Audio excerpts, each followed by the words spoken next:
great. A big thing in the last couple of seasons has been that Sam won't go as far for Dean as Dean will go for Yes. Sam. When Dean goes to Purgatory, Sam just goes and gets a dog and a girlfriend, and later on... Oh, when you say it like that, it sounds good. And Sam is all like, Dean is like, you do the same thing for me, and Sam is like, no, I wouldn't. Yeah. And like, but now Dean's a demon, and it looks like Sam is going to really go like completely like over the edge to get the team back. Yeah. What makes him change? Like, what would be some changes? He wasn't. He wasn't. He didn't change. He was lying to Dean because he was hurt. Okay. So, what is it? You always hurt the ones you're closest to. So, Sam certainly wasn't saying, I don't care about you. The purgatory thing was strange. But as far as last season goes, Sam was saying, that was Sam's way of saying, buddy, you hurt me. You lied to me and let me get possessed by an angel. Right. I wouldn't have done it. It was more that he was hurt. So we do see how far Sam's willing to go. And Sam is willing to go outrageously far. And we see the darker sides of Sam. And what he's willing to do and kind of test the edges of morality. Right. So it's going to be a lot of fun. It's fun for me. So the dynamic sort of shift, because Dean has always been the kind of the one solid, the stalwart, the guy who never really changed, where Sam changed a lot. So how much has the dynamic shifted now? I, as an actor, I love it because it's always been like, summer's great and relaxed.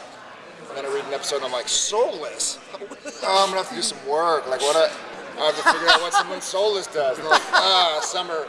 An angel. Now I got to think of like an angel character, and so it's always, as an actor, it's been wonderful, but it's been a lot of hard work. So it's nice to see Jensen get to flex those muscles. It gives me more time to play with my kids. So and as far as the dynamic on screen, I think it's neat. And Dean always has. And Dean was the one from the get-go, from the inception, who was committed to hunting. Sam, it's not so much that he's not stalwart, but that he just has different commitments than Dean does. And we see Sam's dedication and loyalty come back into play. And it does change a little bit, because now Sam is older now than Dean was in season 1. So maybe Sam's grown up and he's gone to hell and back, literally.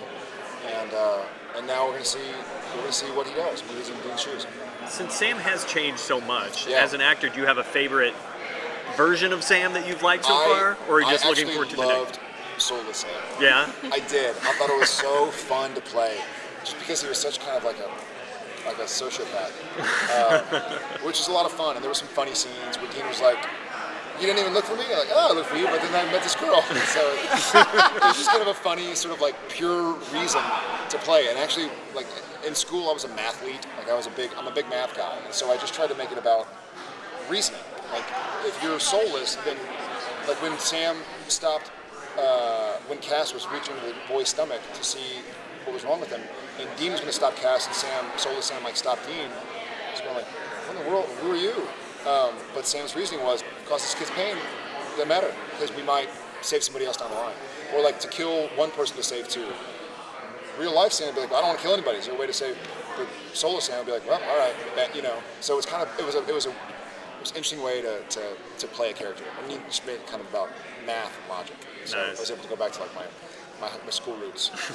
I would love to see you guys do feature films in between seasons at some point. I mean, is that ever gonna? You know what? Unfortunately, I don't think it'll happen between seasons. I think it has to work out so perfectly because features are shooting year round, right? And so, in the last time I did a movie, Friday the 13th, I literally, and I shot it in Austin, and I live in Austin. Anyways, I flew from the set of Supernatural. I took an overnight to Houston, connected to Austin, and shot that day in Austin.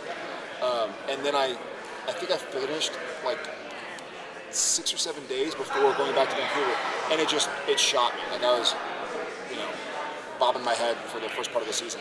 But beyond that, the timing has to work out for a movie. Like to do a movie like a fun Avengers or something, those take 6 months to shoot, and we only really get 2 months off. And so it'd be difficult to kind of, the stars have to align for something to happen. It has to be like a small, cool role in a great feature, or it has to be a really quick shooting independent feature or something, which is not bad, but I think I don't think Supernatural can go another 10 years, so if it goes another year or 2, then great, we'll just ride it out. And it's been so fun to play Sam that I don't mind just committing to it, And then summers, being with my kids, and, I think my wife and kids, I hope they miss me. So when summer comes around, I love just going back to Austin and hanging out with them. But one of these days. We're actually going to have to end on that. We want to make sure everyone gets everyone. Thank you, guys. We appreciate all the questions. Can you say something for Latin America? It's big in Brazil, and you have a lot of fans. Maravilloso. I and love they Brazil. relate to the loyalty of the Very family cool. loyalty. Well, we love it, guys. We love you. We're grateful for you, and we'll come visit you as soon as we can. Perfect. Thank you. Thank you so much. Thanks.